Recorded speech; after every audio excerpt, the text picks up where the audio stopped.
Good morning, Avril, how are you? Who is sitting next to you? Harlan. No? Next to you. Lucas. Good morning, Lucas, how are you?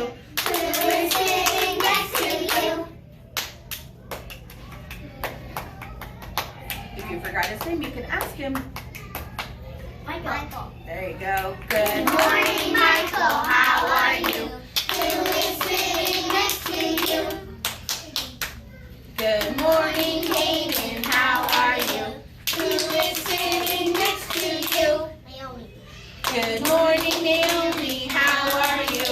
Who is sitting next to you? Wyatt. Good morning, Wyatt, how are you? Who is sitting next to you? Good morning, Helen, how are you? Who is sitting next to you? Joseph. Good morning, Harrison, how are you? Who is sitting next to you? Miss Jenn. Miss Jenn. Good morning, Miss Jenn, how are you? Who is sitting next to you? Me. Who did we forget? Vivian. Vivian? And And Miss Tammy? Okay, so let's sing to Miss Vivian first, okay? Good morning, Miss Vivian, how are you? Who is sitting next to you? Miss Tammy. Good morning, Miss Tammy, how are you? We are happy to see you. Yay, nice job, you guys. We can sing it again later, okay? Can you make pictures to little beside you? Come on. Maybe we can think about that and talk about it later, okay? We're gonna start with Julius, Julius of the world. the baby of the world. Well, we can have conversations when we're finished, okay? All right. Julius, the baby of the world. Before Julius was born, Lily was the best big sister in the world. She gave him things, she told him secrets, and she sang him lullabies every night. Oh, that's so nice.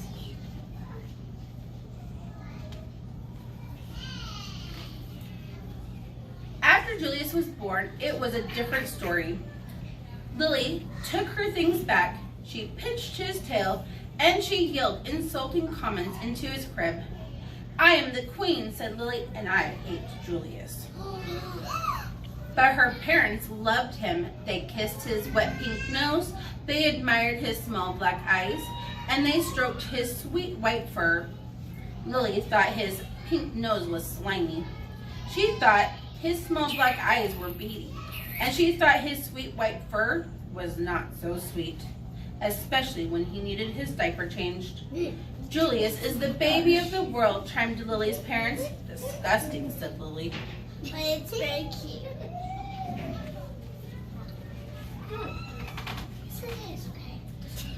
Lily had to share her room with Julius. After Julius goes away, "Do I get my room back?" she asked.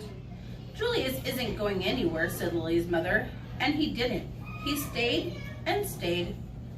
Lily was supposed to be very quiet while Julius slept. After Julius goes away, "Can I talk like a normal person again?" she shouted. "Julius isn't going anywhere," said Lily's father, and he didn't. He stayed and stayed. Why did he stay and stay and stayed? Did you stay when you were born and your sister had to live with you? I was born. And then you stayed, right? But my sister was still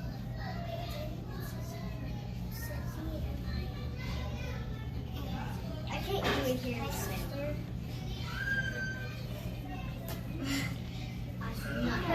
Speak up. They were happy? Yeah, Okay, speak so- up. They were crying because I was Okay, and so we can finish that discussion after our story? Guess Okay. what?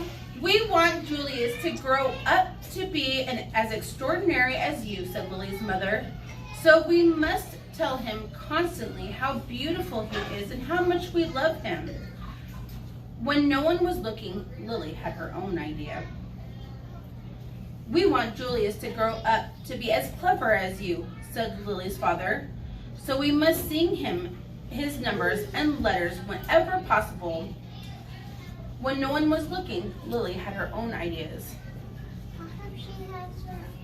So right here, their parents are telling Julius that they love him and that he's beautiful. Down here, Lily is not saying such nice things, saying that I hate you and you're ugly. Probably not the best thing, right? No, that makes the baby cry. Over here, Mom and Dad are singing their ABCs and their 1, 2, 3s, but Lily is singing them in the wrong order. What is this? How is she singing them? Mixed up. How mixed up? Lily's parents were more than a bit doubtful about leaving the two of them alone together. Lily tried to frighten Julius with her nifty disguises. She learned magic and tried to make him disappear. When that didn't work, she simply pretended that he didn't exist. Lily spent more time than usual in the uncooperative chair.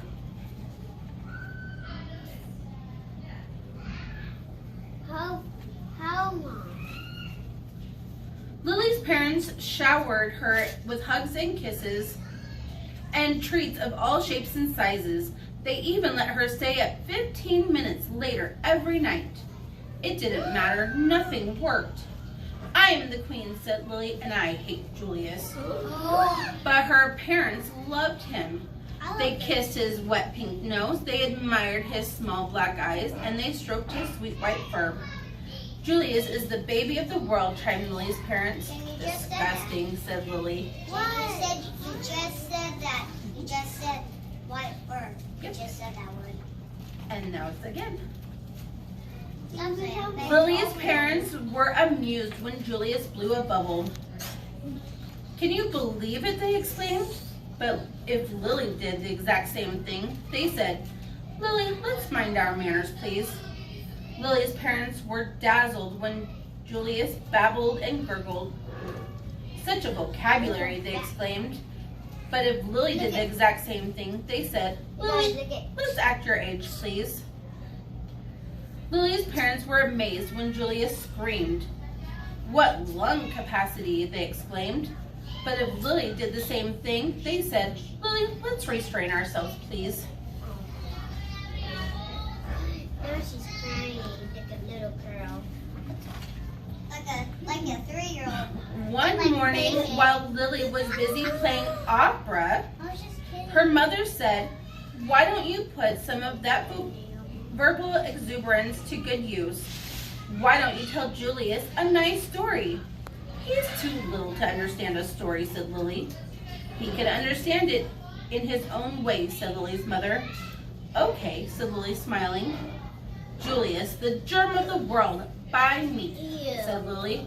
Once upon a time, said Lily, there was a baby. His name was Julius. Julius was a germ. Julius was like dust under your bed. If he was a number, he would be 0. If he was food, he would be a raisin.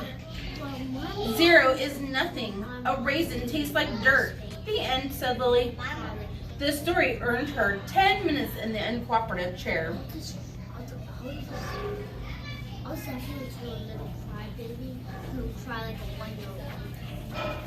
Lily warned her friends, Chester and Wilson and Victor, about babies. Trust me, they're dreadful, she said. She warned strangers about babies, too. You will live to regret that bump under your dress, she said. Lily ran away 7 times in one morning. I'm really leaving this time, she called. Who knows where they'll find me? The same afternoon, Lily had a tea party and everyone came, everyone but Julius. His invitation must have been lost in the mail, she explained.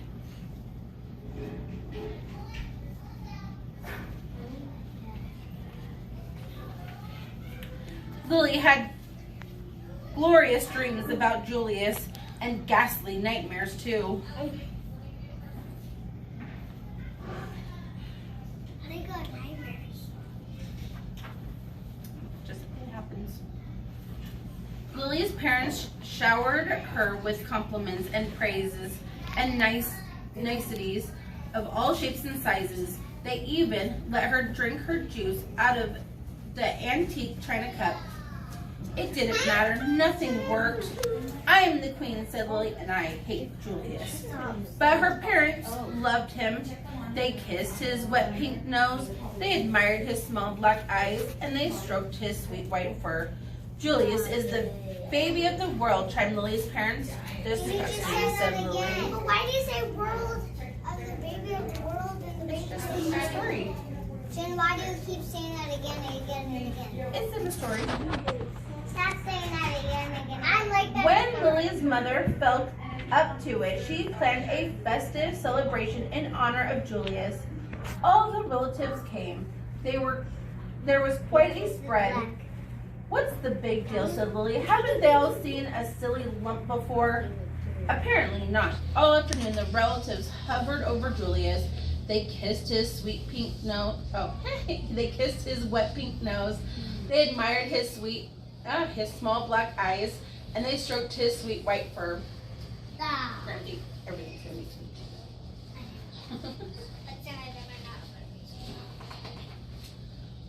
Disgusting, said Cousin Garland.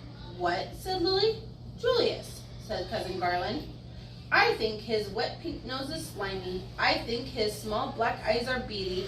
And I think his sweet white fur is not so sweet. He needs his diaper changed. Jen. Lily's nose twitched. Her eyes narrowed. Her fur stood on end. And her tail quivered. You're talking about my brother, said Lily. And for your information, his nose is shiny.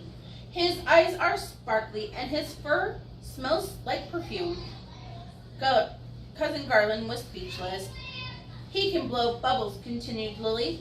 He can babble and gurgle, and he can scream better than anyone. Cousin Garland tried to slink out of the room. Stop, said Lily. I'm the queen. Watch me closely.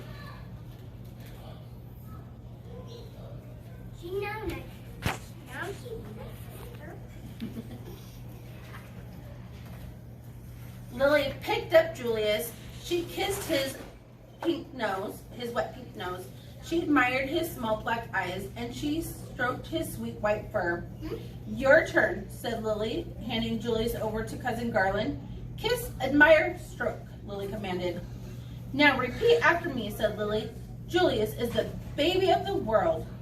Julius is the baby of the world, said Cousin Garland. Louder, said Lily. Julius is the baby of the world. That should be nice, except for not being bad.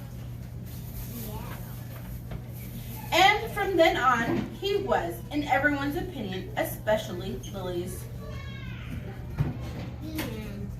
The end. Yay.